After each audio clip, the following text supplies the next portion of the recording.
And so it begins, 2 weeks of excitement and unpredictability. I'm Catherine Urban. I'm an astrologer with over 16 years of astrological immersion, practice, and study. And today we're going to be pulling up the chart of the Virgo New Moon and unpacking all the most important astrological phenomenon that are occurring and developing within this 2-week umbrella period. So let's get into it and pull up that chart.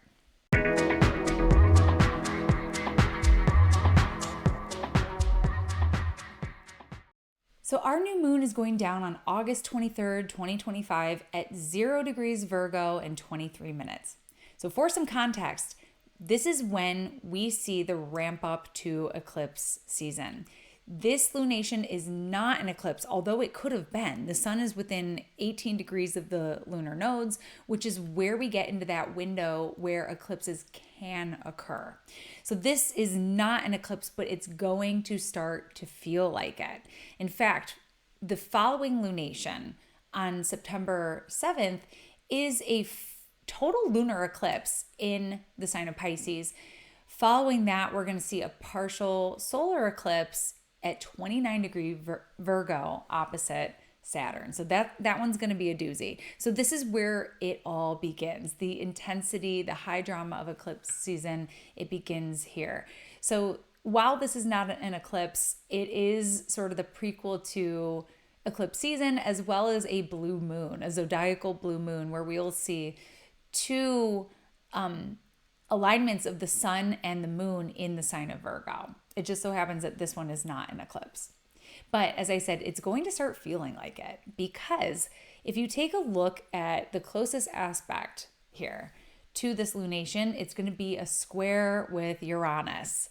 So this whole 2-week period before us is going to have a really strong Uranian flavor to it. Uranus is revolution.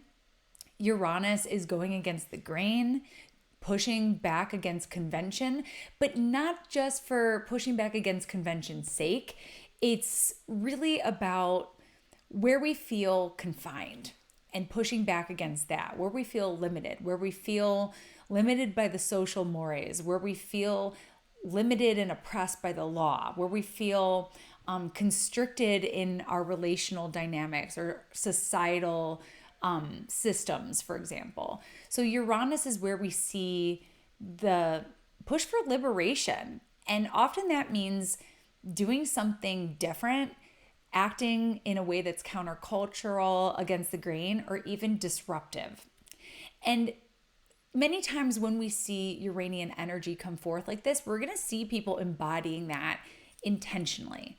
But we're also going to be seeing that disruptive Uranian energy showing up just in general. And Uranus can be highly disruptive in ways that we're not anticipating. We don't desire that. We're not wishing for that. We don't even see it coming. So this is going to be a 2-week period that's full of those sort of unexpected surprises. And some of them are going to be favorable and some of them maybe not so favorable. Some of them even shocking. Uranus is the lightning bolt, which can sort of startle us, but it can also awaken us. It could be a sign from the heavens. It could be taken as a sign from the gods, like the divine life-giving light of illumination. So Uranus can help us see things in a new way, but in this square dynamic, there's usually a stress. Like the way it comes about is stressful, undesirable, or it feels like the pressure is on and I have to do something to move it. So not only do we get this lunation in Virgo in a square with Uranus, but we're also going to see the sun reach its exact square with Uranus the following day on August 24th.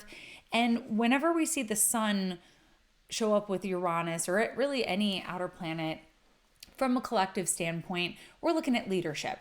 Sun always represents celebrities and leadership. So we can expect some of those disruptions, surprises out of the ordinary to come from that direction as well. The other point of Uranus, and I'm going to scooch forward here by a few days, we're going to head on up to September 5th. September 5th and 6th, the planet Uranus is going to be stationing retrograde at 1 degree Gemini and 27 minutes. So we're going to see that very first retrograde station occur in Gemini. Uranus will be heading back into Taurus for just a brief little visit, and we'll see Uranus retrograde back into Taurus in November, I believe. Let me just double check that. Yep, November 7th. So we've really just seen, and this has really just been an introductory period to Uranus in Gemini, but we're really going to feel that for the first time. And so it'll be interesting to see where this sort of stress is arising from. With the sign of Gemini, we're seeing excitement in digital spaces, but also, I think education, the way that we're transmitting information. We're, of course, looking at AI when we're looking at this Uranus-Pluto trine going on. But Uranus and Gemini, we might also see it in like transportation, delivery, messaging, media, all of that stuff. So we're going to be paying attention to see what is arising around this very first station in Gemini. So let's back it up for just a second. Virgo, new moon, sun has just entered Virgo season. Mercury's going to be moving into Virgo on September 2nd. We're really looking forward to that. So we have all this influx of Virgo energy. How can it be of assistance to us? Virgo is all about organization and sorting. Virgo is all about analytics. Now, here's the thing is that Virgo is a very heady sign. So we're going to be up here a lot. Now, one of two things is going to happen. This is something Virgos run into all the time, is either I'm stuck in my head, the wheels are turning, and I feel kind of frozen everywhere else because there's just too much happening here. I'm trying to sort it all out.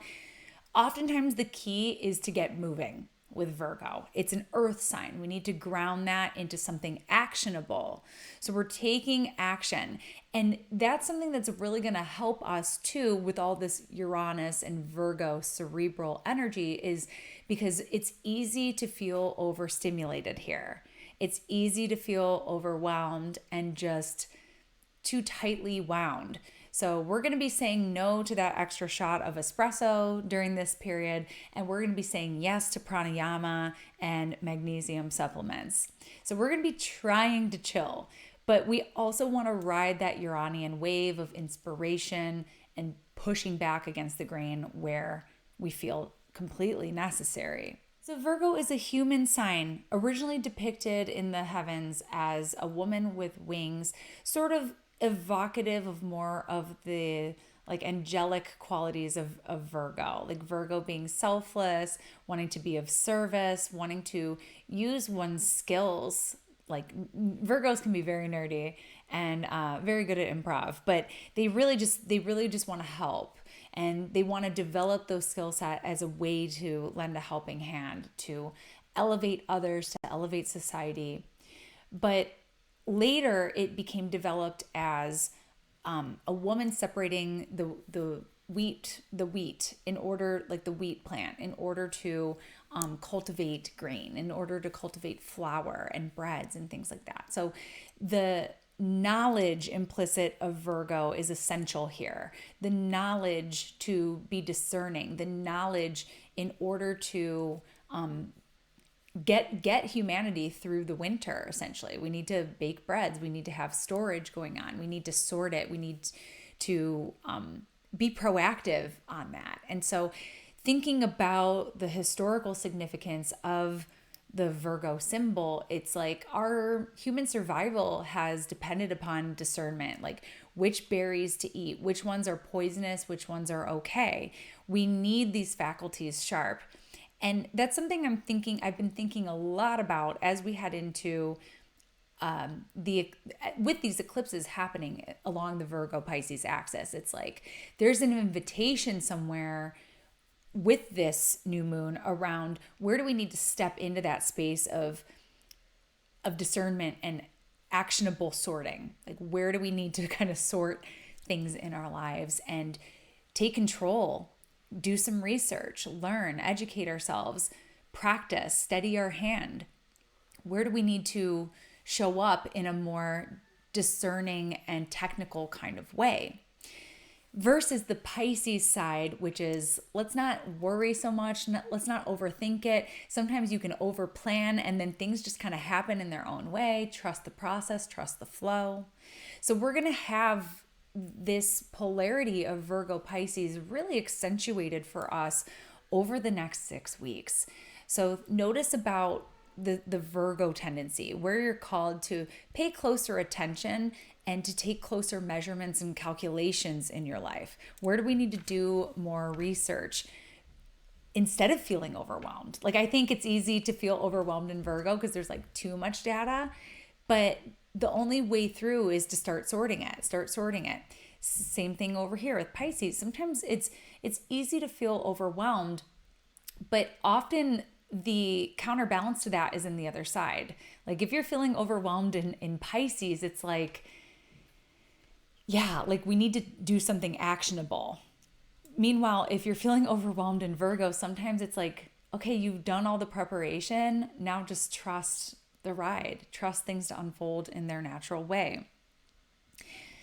Now, before Mercury moves into Virgo on September 2nd, it's still in Leo, where we completed the retrograde. We are just coming off of that retrograde in Leo, and Mercury in Leo happens to rule this lunation. So we're still working with this Mercury in Leo energy, which is passionate. Mercury in Leo wants to communicate in a strong way. It's very clear. It's very like heart forward. This is what I feel. This is what I believe. This is what I'm confident in. So there's a great deal of confidence that we can bring with Mercury in Leo. So we can really connect with that to access that if that's something you're needing more of. Mercury in Leo can be outspoken, but it's not a placement that's just running its mouth. It's really intentional about its words. It's not just trying to fill up empty air. It's really intentional when it speaks. And it could be a little competitive too. It can be sort of like chiding other people, like, hey, keep up with me, or something of that nature. So thinking about the confidence factor of Mercury in Leo that can really assist us during this really kind of shaky time. I mean, Virgo, like I said, is really cerebral. With the square from Uranus, there's a lot of ups and downs, and that high drama, I keep using high drama to describe this Mercury retrograde. It's persisting through this period here. One of my favorite manifestations of this Mercury sextile to Mars, we've been working with this for a while. Mercury stationed direct in the sextile with Mars, and they've been kind of hanging out together. One of my favorite manifestations of that has been Gavin Newsom trolling Trump. It's been so funny. And I think we're going to see that energy continue, but it's going to the next level. It's going to the next level with this Uranus squaring the lunation. We haven't seen nothing like it yet. So let's move forward. We're going to keep this Leo current going. We're going to move forward to August 25th. And I'm just going to go one day ahead here to let the chart reflect that. But Venus is going to be entering Leo on August 25th. And we love Venus in Leo. Venus may not hold a whole lot of stake in the sign of Leo, but Venus is all about what we love, what brings us delight, and Leo is ruled by the heart. So these two, I think, are a wonderful planet sign pair. And Venus here is allowed to be as authentic and as genuine as possible in her expression. So Venus is going to be declaring her love in Leo. Venus is going to be dressing in a way that is more vivacious, colorful, bold, flamboyant. It's all about being seen. When we think about Venus and our love of beauty, our love of style, it's time to add that extra flair to whatever it is that you're that you're making beautiful, whether you're setting the table, whether you're decorating your space, whether you're doing your hair or your makeup for the day. It's about adding that extra oomph to your creation. And also when it comes to expressing our love for other people, if you've ever been in good graces with a Leo who is generous enough to shine their light on you, they're always elevating, they're always spotlighting. It feels so good to be in that recognition. And so Venus in Leo is lovely for that, for telling the people in our lives that we adore them, handing out compliments to strangers. It's all about sharing the love. And also, if you feel the other way too, conversely, Venus in Leo will tell you that as well. So we're going to see a little bit more PDA with Venus in Leo, but also maybe people saying like, ew, I don't like that at all.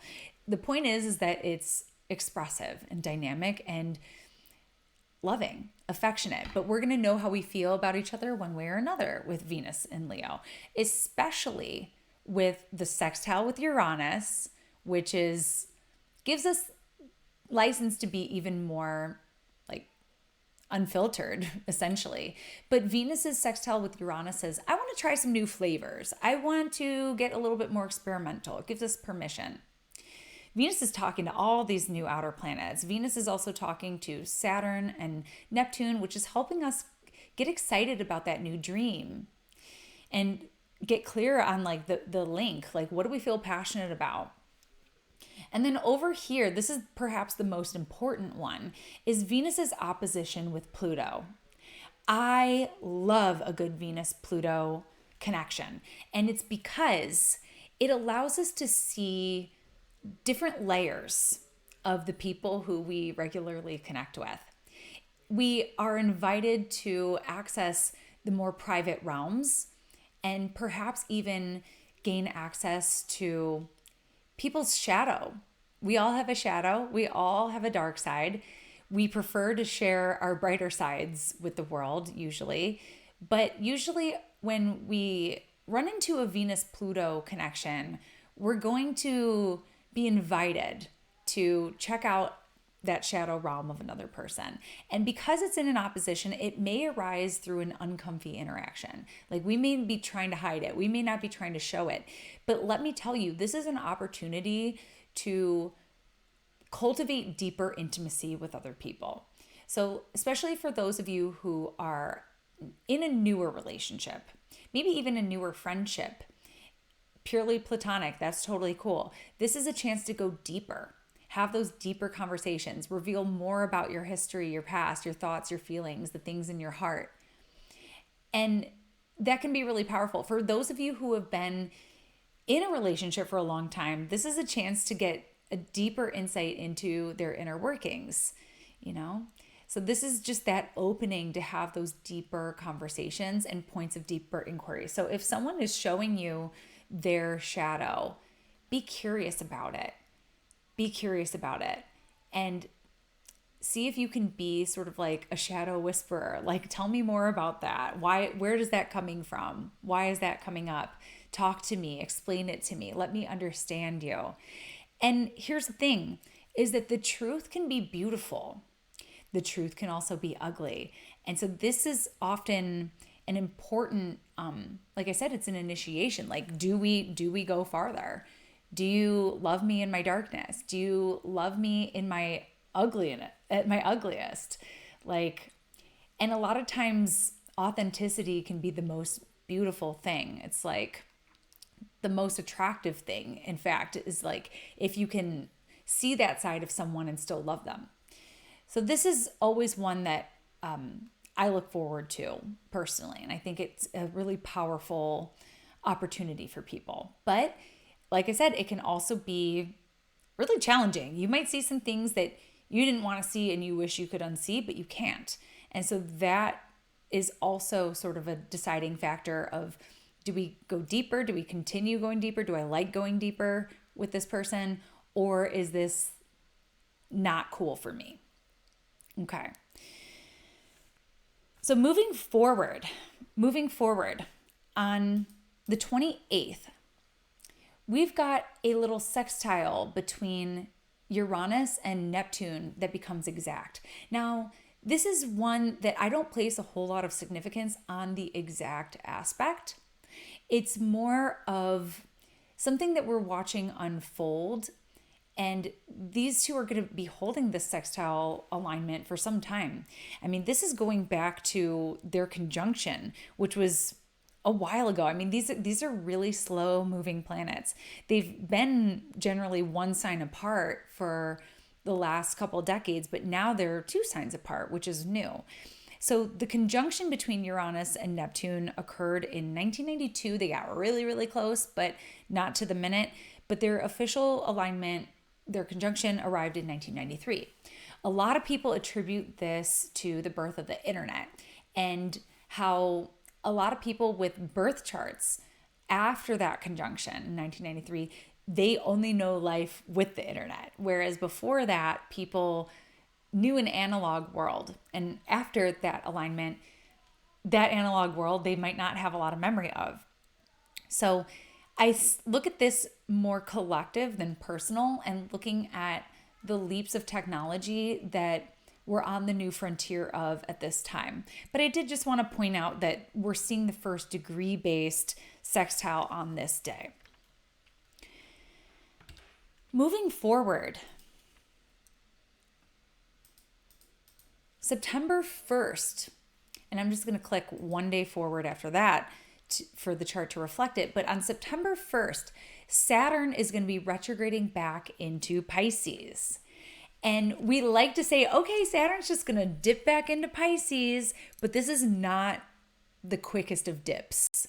This is a 5-month stay. Saturn is not coming back to Aries until February 13th, 2026. So we've got September, October, November, December, January, and part of half of February. So that's 5.5 months.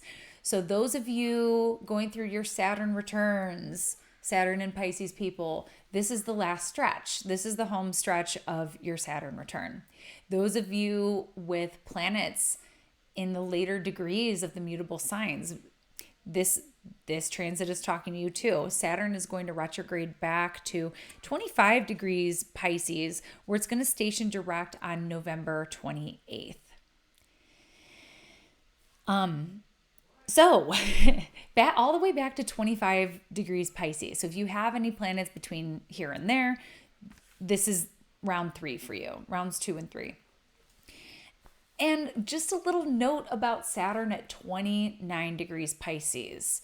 We understand this degree of the zodiac to be a heavier one associated with really thick emotions, really heavy emotions. We think about this as the last degree of the zodiac. There was an association with a fixed star. The fixed star has processed into 0 degrees Aries, actually, but I still think like the oceanic imagery sense that we get from 29 degrees Pisces, it's deep, it's water, it's a lot of currents pooling into one. And so if you're in your feelings here, I would be looking at Saturn and going back to the nature of this lunation that we're under. Uranus says, let's move it, let's illuminate it, and let's break it down or find that point of breakthrough. So we want to be moving through this energy. I think physical movement could be really supportive during this 2-week period. So Saturn and Pisces, we're not done with you yet. Looking at September 2nd, this is the day when Mercury is going to be moving into Virgo, as I mentioned. So we love a good planet in its domicile.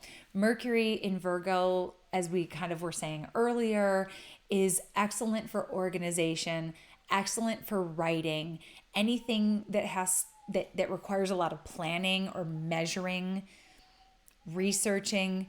Mercury in Virgo is really wonderful for that. And Mercury in Virgo is also really excellent at juggling. Like you can feel like you can manage more tasks all at once with Mercury in Virgo because it's mutable. I've got octopus arms for that. And right off the bat, Mercury is going to come into that square with Uranus. So at first, it might feel easy to feel overstimulated. Coming back to those embodiment practices, deep breathing, intentional meditation, things that help you sort of focus and center, those are going to be really helpful during this time. But also look out for creative sparks of insight. It could be revelations. It could be creativity coming through. It could be insomnia. It could be finding something out that you were not expecting, that you did not want to hear that piece of information. Mercury being information and Uranus being something disruptive or startling or really inspirational and energizing. But it is a square, so there is that element of discomfort here that we want to be ready to take on. Lastly, September 4th, we've got Mars in Libra coming into a square with Jupiter in Cancer. This is going to be a moment of ideological clashing. And I'm thinking a lot about the ice raids that have been happening with Jupiter in Cancer, the excessive desire to protect, right? We're seeing it sort of behaving in an out of bounds sort of way. Not that Jupiter is out of bounds. I actually have to double check on that. Although planets do tend to go out of bounds in this part of the zodiac, but Jupiter not so much. But the excessiveness of an exalted planet, we've been seeing like that. And so Mars here is either going to challenge that by way of the law, because Mars in Libra isn't like I'm going to confront you and we're going to duke it out in the alleyway kind of thing, but it's the writ of law, Mars in Libra. So I think there could be an attempt to sort of find like legal loopholes to either curb or accentuate the things that have been going on. But a lot of times we see with Mars and Jupiter in this sort of tense aspect, religious or sort of cult motivated violence or aggression. Like there's some sort of trespass going on and it's motivated by an ideology or a religious motivation. But it could also be pushback. Like I said, we're in this whole Uranian sort of season. And so if something is really out of step, then this could be a really powerful moment of pushback, especially when with the law behind the pushback. So I do feel in some respects nervous about what this aspect could do, but I also feel hopeful about what this could do in terms of some of the pushback. We're living in scary times, to be honest. I'm still hopeful about the Saturn Neptune and what kind of future that we're birthing from this period that feels like a period of darkness. But the new moon with Uranus and heading into eclipse season, it's about to get really exciting out there. Eclipses are course correctors. And I don't know, I remain hopeful about what we could do to combat this slow decline into authoritarianism. I mean, Trump is out here threatening to get rid of mail-in voting and voting machines. And like, this is the time to wake up. This is the time to pay attention and not turn it off because it's not love and light right now. Like, this is the time to participate, Virgo. Do something actionable, Virgo. Does this add up? Does this make sense, Virgo? And if it's not sitting right with you, push back, Uranus. And so I'm not banking on this Uranian period to reverse course completely, but I'm very hopeful that we can start to turn that ship around and push back and fight back. So that is what I have for you here with this Virgo new moon heading into eclipse season. The world is about to move quickly. We're about to see a lot of changes as well as in our lives. Life is in the fast lane during eclipse season, and it's not going to look exactly the same on the other side of it.